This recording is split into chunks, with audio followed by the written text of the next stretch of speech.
Slippery Trail proudly and gratefully welcomes a very special guest on the Fat Boy Trail Guide Hotline. All right, joining me today is Heidi Siefkas. She is an author and adventurer. Heidi, welcome. How are you today? I'm doing well. I'm coming to you from South Florida. It's splendid here.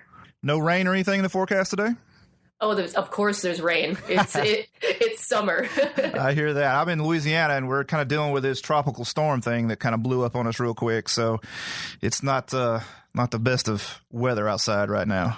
Heidi, what we want to do is I want to talk to you. You have lived and are living an incredible life from the research that I've done, and there's so much to get to. But what I want to start, I want to take you all the way back to the beginning of, I guess, your adult life. And from what I can see, it looks like things were going great for you. I'm assuming you had a great job, marriage, the normal stuff that we all go through as an early adult. I'm sure you were living. Tell me about early on how things were for you. Oh, I was a quote unquote superwoman. I found South Florida to be the perfect climate for me. I was a homeowner here in South Florida, happily married to a Brazilian chef, and I was a marketing and PR executive for a global travel technology company. So I had the career, the location, the house, the marriage. I seemingly had it all. Yeah, I mean, it sounds like, your all-American dream style situation you had going on there. So now, obviously, we wouldn't be talking if things didn't change. So you had some things come up, and so tell me, I'll just throw it out there. Tell me kind of what happened to you there. Well, as I said, I worked in the travel industry, and so a component of my weekly obligation would be to go on travels. And one of these travels took me to New York's Hudson River Valley, which is about an hour and a half out of New York City. And it was during the fall color change. And I miss the season changes when it comes to living in Florida. There aren't many differences other than it's even that much more hot and humid in the summer here. Right. So I took the opportunity while in a town called Poughkeepsie to enjoy those fall colors. I decided I was going to go for a walk, and I was going to take out the trash and the last night's pizza box at the same time. Okay. I exited the building, and I did not hear, see, or feel a thing.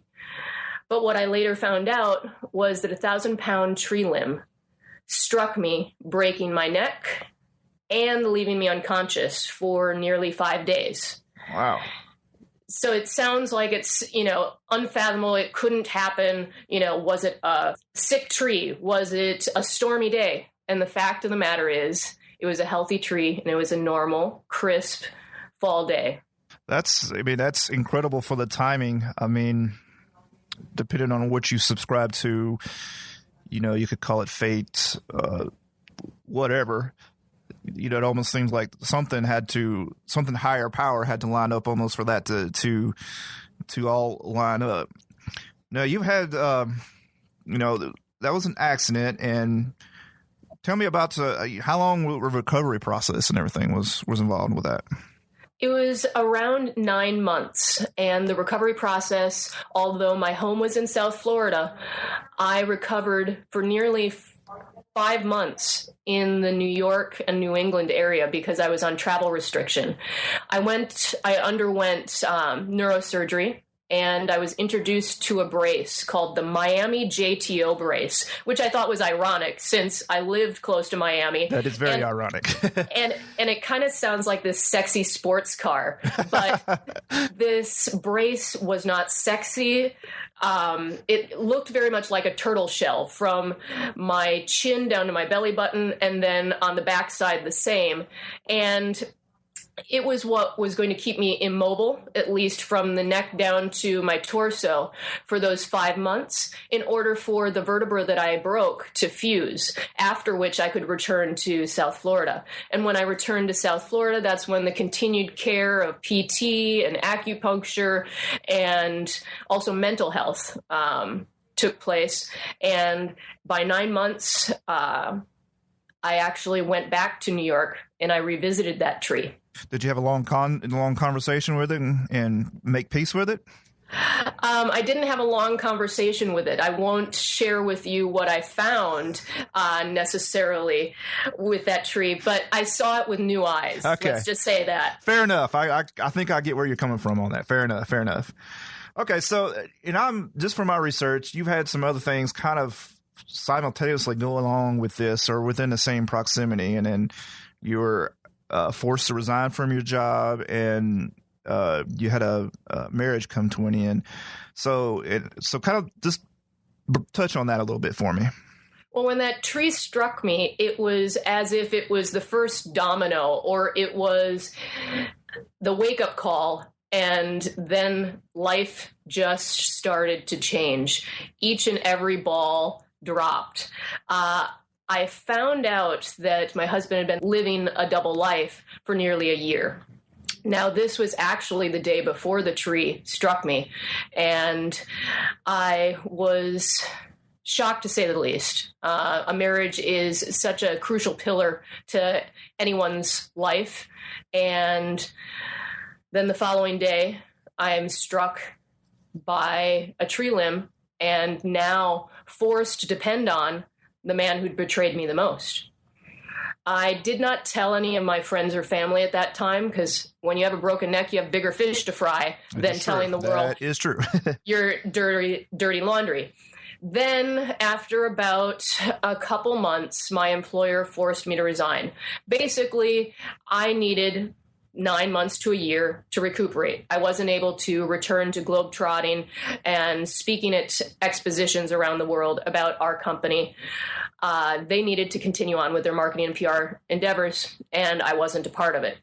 Although your health and then your relationships are paramount, for me at that time, my professional identity was also very important. And so I felt at that fall, I simultaneously lost everything that I held dear. You have authored a book called When All Balls Drop, basically detailing these things that happen in your life. So tell me a little bit about the book. When All Balls Drop started out as journal entries during this 9-month process. I didn't write the journal entries to eventually write a book. It was a way for me to really process what tremendous loss I was going through. And it ended up being very therapeutic. After my triumph, regaining my health, eventually getting a divorce, and setting a path for me that was unlike my previous career, I decided that I would write a book about the perspective that I gained from my experience. And ironically, it was while I was hiking that I decided to do this. I was hiking in Torres del Paine National Park in Patagonia. And this was a year and a half after my accident. And it was after my doctors and my therapist told me, you're 100% healthy. You can go forth, the world's your oyster. But there was a part of me that I needed to prove to myself that I was 100% well, mentally, physically, everything. So I decided to go to the end of the world, in my definition, to the Strait of Magellan and go hike the W Trail in Chile. And it was with a Californian couple that was in our group that I was sharing my past experience. And they said, that would be an excellent book. So the seed was planted for When All Balls Drop on that hike in Patagonia, Chile. And like most people, life gets the best of us, and time is hard to find to write the book. When I moved from South Florida in 2013 to the island of Kauai, I did it for two reasons. Who doesn't dream about living on a tropical island? No doubt. And if you can write a book from anywhere, you might as well do it on Kauai. So I went there because it was going to be removed from most of my professional and personal relationships. I could have time to dedicate to the book. And I finally said, it's time to make this dream come to fruition. And I planned the release of When All Balls Drop exactly 5 years after that tree limb struck me down in Hudson River Valley, New York. So last September of 2014, is when I released When All Balls Drop. And I wanted it to be at that 5 years to show other people that you can go through a life change regardless of what hardship it may be, and triumph or thrive in a matter of 5 years. That is an incredible turnaround if you really stop and think about all the things that happened in your life. I mean, 5 years, I mean, just a broken neck alone, some people you would think would take a lifetime and may never recover from. So if you really think of in those terms of a time frame, that is an incredible turnaround. So I congratulate you, and, job well done in that respect. Now let's move on a little bit. Recently you took a trip in Hawaii, and again, I'm going to slaughter this name. Say it for me. Tell me this trail name. It's called the Kalalau Trail. The Kalalau Trail. All right. I got that out. Just for the reference, I got it out. The Kalalau Trail. Now, you were celebrating something. Tell me what you were celebrating to go on this trip. Well, I was celebrating turning in my final manuscript to my publisher of the sequel to When All Balls Drop. What's that book going to be called? And that book is With New Eyes. Awesome. And it's a sequel. Can you give us maybe a little insight to what that book's going to be about? It picks up where the first book left off, which is me revisiting that tree. And then the next steps in my story, they were to revisit my roots, kind of collect myself as a recently divorced mid-30 woman living in South Florida who used to be a travel executive, but is going to try to do something else that would be in communications, but maybe not the traditional business sense. So you will see me traveling to my hometown in Wisconsin, visiting another place where I had lived during my early professional career in Boston, as well as re-entering the dating world after being married for 10 years and getting my first job, and consequently fired from my first job. Well, that's interesting. Yes, it's very interesting. And With New Eyes has a takeaway of why travel, and in particular adventure travel, is a component of my life. Awesome. All right, so let's get back to the trail. So you take off and tell me, we'll tell you what, describe the trail to me. Tell me a little bit about the trail. I believe it's described as one of the 10 most treacherous trails in the United States. The Kalalau Trail is on the north side of Kauai, and it's on a coastline called the NaPali coast. It's absolutely it is the most beautiful coastline I've ever seen in my life. The crystal blue waters of the Pacific meet these lush, almost cathedral-like mountains that come just straight out of those waters. There are no roads to the NaPali coast, and the only way that you can access this coastline is via the Kalalau Trail. Many people have kayaked the coastline, but they can only do it in the summer months because the swells and currents are too strong. So many people that are unable to hike or are not as adventurous will take helicopter flights to experience the NaPali coast. Now, the Kalalau Trail, as I said, is treacherous for a couple reasons.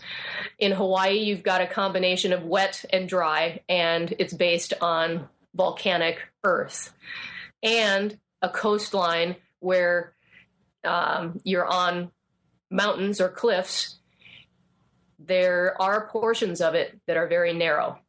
And so you have to navigate moment by moment, step by step, whether it's muddy, rocky, many tree roots. Is it windy? and also the amount of gear that you brought with you. Yeah, you sent out a tweet of a picture of yourself on the trail, and I mean, there's you on a little path that's maybe a few feet wide, if that, and then it looks like a cliff directly down into some gnarly looking water down there. So yeah, I totally get where you're coming from. That the trail, the research I says, it's very, very treacherous. We understand it's 11 miles long, and so you took off, throw your gear on your back. I believe you hiked the whole 11 miles in one day. So tell me how the trip went for you on the first day. The first 2 miles I had done probably a dozen times. It's very popular for people that are visiting Kauai for their first time or second time, that they hike to a beach that's called Hanakapiai Beach. So those first 2 miles, they were familiar. They weren't necessarily that difficult, but then things started to really get real and set in when I left that beach, because it became not such a beaten path. It became switchbacks. It became more of an incline. It was later in the day, so the heat of the sun was also playing into the exhaustion factor. I took many breaks for water, snacks, as well as just, to appreciate the beauty where I was. The first 7 miles, I would say, took us about 3 hours, and then the remaining took another 3 hours. The reason being because of exhaustion, as well as miles 7 to 8 is the picture that I tweeted about that ledge. Not the entire trail is so narrow, but there is a mile stretch that is called Crawler's Ledge, and that is an area where it's not only physically challenging because you are on a sheer cliff, maybe a foot and a half to walk on, with the impending doom of a crashing wave in a cove beneath you, but you also have a pack on. And so it was psychologically challenging as well. That miles 7 to 8, Crawler's Ledge, was done very slowly and carefully. So after accomplishing that, I said, I can accomplish anything. Yeah, no doubt. I mean, it's got to be very rewarding to be able to get through some of that. So you make it to the end, day one, you set up camp, and I believe you were telling me earlier that, you spent the night, spent the whole next day recuperating from your hike. So kind of tell me about those camping experiences. We set up camp and enjoyed the sunset and made a little campfire and dinner. Slept like rocks, despite the fact that typically a night camping is not a good sleep. But after you've walked with a pack for 11 miles, I think you could sleep on a rock. The next day we used as a recoup day, as well as just an opportunity to explore a little bit of the valley and the beach there. So we did move our legs a little bit, went for about a 2 mile one way to some swimming pools, and enjoyed just being in absolute wilderness. As I said, the only way that people can get out there are they're hikers like we were. There were a couple people that kayaked in, but we enjoyed the second day so that we could refuel, recharge for the return trip, which was another 11 miles. And I assume, since we're talking again, that the trip out went as well as the trip in. But did it take you about the same amount of time to get out as it did to go in, or were you more experienced, or did fatigue hurt you a little bit on the way out? Tell me about that. I think it's common that you always return home more quickly than your journey away from home. I can't say that it was as easy, but I did it more quickly. And even from my first step, I felt that my feet were going to be aching by the end, and they were. Many years ago, I ran a marathon, and it was not my muscles that kind of gave out at mile 21 or 22. It was just sheer pain. I felt like I was running on stumps. At the end of the 11 miles of this hike, I felt very much the same. It wasn't my hamstrings, quads, calves that were hurting. It was just joints, my feet. I have to say there are various stream crossings and the mountain water is rather chilly, but I took every opportunity to soak my feet in those river crossings just to help with a little bit of pain as well as decreased swelling. And we made it back about an hour more quickly than going out. And I think this also was because we had lighter packs. By that point, each pack was 10 pounds lighter. True. Yeah. You've now eaten the food and things that you've carried. So that always helps on any return trip. Plus, you kind of know what to expect from the trail.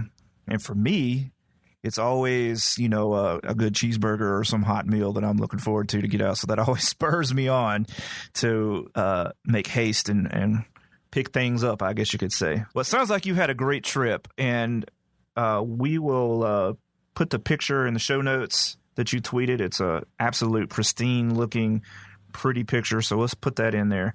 So Heidi, tell me about what kind of other outdoor activities.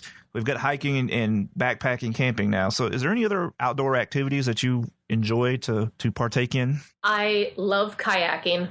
I've done much kayaking in the Hawaiian Islands.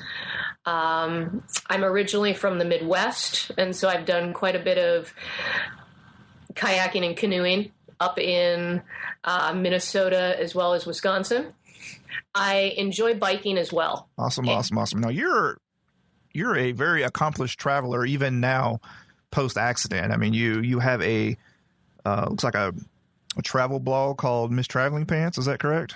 That's correct. That was my first blog that I started, and believe it or not, I started in 2008. And that was when I was the travel industry executive, so I couldn't use, or I didn't feel comfortable using my real name. So I took the pen name of Miss Traveling Pants. It doesn't have anything to do with the movie. It was basically a nickname I got that stemmed from Miss Smarty Pants. So I wasn't necessarily, the know-it-all, but the one thing that I was doing all the time was traveling. Gotcha. So Ms. Traveling Pants. Gotcha. All right. So throw me out there. One favorite place that you have visited of all time. Name one. Cuba.